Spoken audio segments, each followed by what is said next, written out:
about you.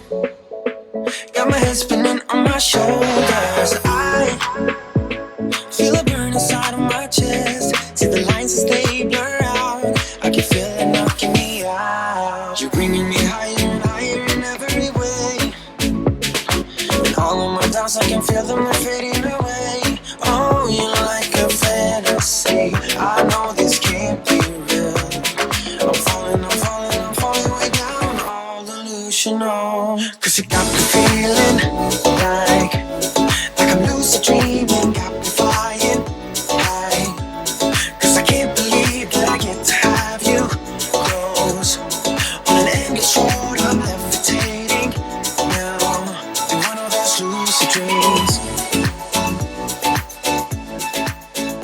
Okay, here we go. So basically, I just wanted to give you that recipe real quick, but if you missed it, it was 350 grams of flour. That is 2 whole eggs plus 3 egg yolks, about a pinch of salt, and about 2 tablespoons of olive oil. And you're going to put everything in a nice little well like this. And as you can see, I just wanted to hop on here and explain what I'm doing here. So basically, you make a well with a mixing bowl, you put all your ingredients inside. And the reason why I have the fork is because I really want to hydrate all the flour with the liquid. You don't want to break the walls of the well, because then you'll have a hot mess all over your workstation. So the purpose of this recipe is to kind of like show that, you know, anybody can make fresh pasta at home. You don't need any fancy tools, you don't need any fancy equipment, but what I'm doing here literally takes me 20 minutes to mix up. And you know, you need to let the dough rest a couple times, but other than that, it's super easy to make fresh pasta at home. So as you can see, our goal here is to mix, incorporate, and I'm gonna be honest, I just freestyled this recipe. So I just recorded the weight and the measurements so I could kind of give a good guideline, but ultimately, you know, it depends on a lot of things. As you can see, I'm speeding this up a little bit, and you'll notice I kind of go back and I'll add a little bit more, like a touch, probably like a teaspoon of more egg white right here, and then I actually end up getting a better product. So I know that only because I have years of experience, but you know, you have to be the manager of your dough pretty much. You know, like you have to, after doing this a couple times, you'll know the difference between right and wrong. And I'm telling you, you'll be making fresh pasta in no time. So as you can see, I'm kneading this dough, and you can see that it's very bouncy. The gluten is really fighting me. All right, so from right here, basically what I'm doing is I didn't record this part, but I just ever so gently got my hands a little bit wet, and now I'm reworking the dough. And this is just a little pro tip. You don't have to do this, but I'm telling you right now, it gives you a better idea of how hydrated your dough is, and this is super important. So next step is mixing bowl, olive oil, and basically you want to take that dough ball, and it's going to look like this, and you want to rub the oil in there and flip it over, and then you want to make sure you wrap this up. You want to let it rest for at least 20 to 30 minutes room temperature. From there, what we're going to do is we are going to grab our dough, and this is when the fun part begins. So basically, start working it. You want to get it flat. Don't worry about the shape or the color or anything. Just start working it. And here you see me checking it. I'm just looking to see if the dough has enough elasticity, because if not, then you're kind of in a tough spot. So we are not rolling it out to make pasta yet. What we are doing here is we are just rolling it out, and I'm going to knead it probably 3 to 4 more times. So as you can see, I'm flipping it over, I'm turning, and I'm pressing the dough into itself. All right, now this is super important. You want to make sure your dough has the right texture. So here I go again, and I'm rolling the dough into itself. Now this is why, for me, I like to use oil, because I feel like oil is a better lubricant, especially when you're rolling it out by hand. Very important to make sure that the dough is as even as possible. And as you can see,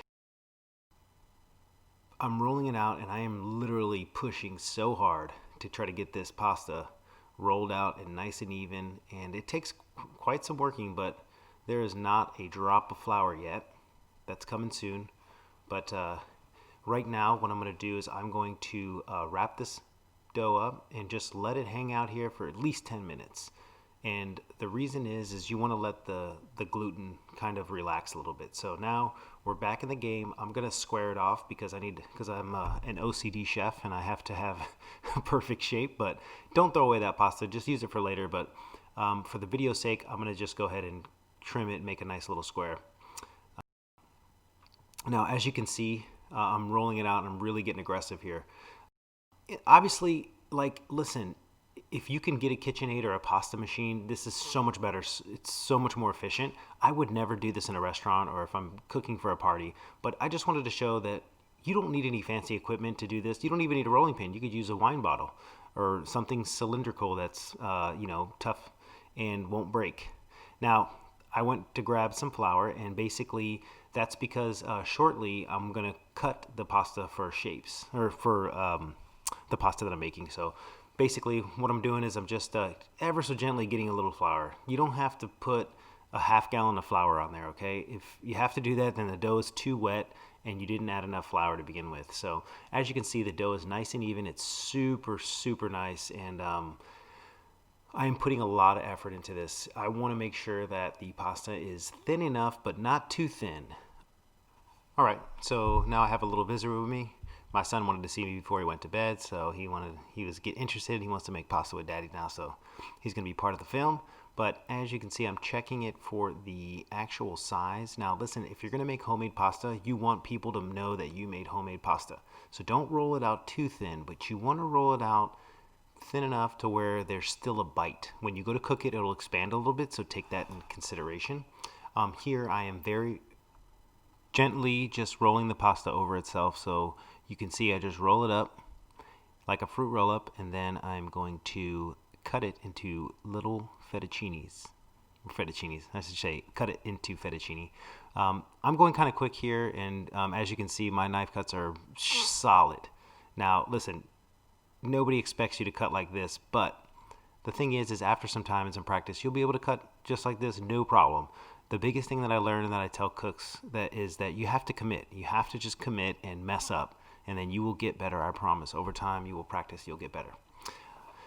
Now, fettuccine, that's a portion. So now, here's the thing. You don't have to bunch it up like this. I'm cooking it fresh, so I'm just piling it up so you can kind of see, kind of what it looks like. But if I were to have this in a restaurant, I would make little fettuccine bundles, or you can dry the pasta out if you get a drying rack. Here I'm going to do half and half. I'm going to make some pappardelle, which I love with bolognese or mushrooms or pretty much anything. This is a flat noodle, and it's a really great pasta to cook with. I really love it, to be honest with you, and it's super easy to make. The next one is going to be spaghetti, or it's kind of like a hybrid. I would say between spaghetti and linguine, but just a thinner cut. And this is by far my son's favorite. This is the exact one that he wanted.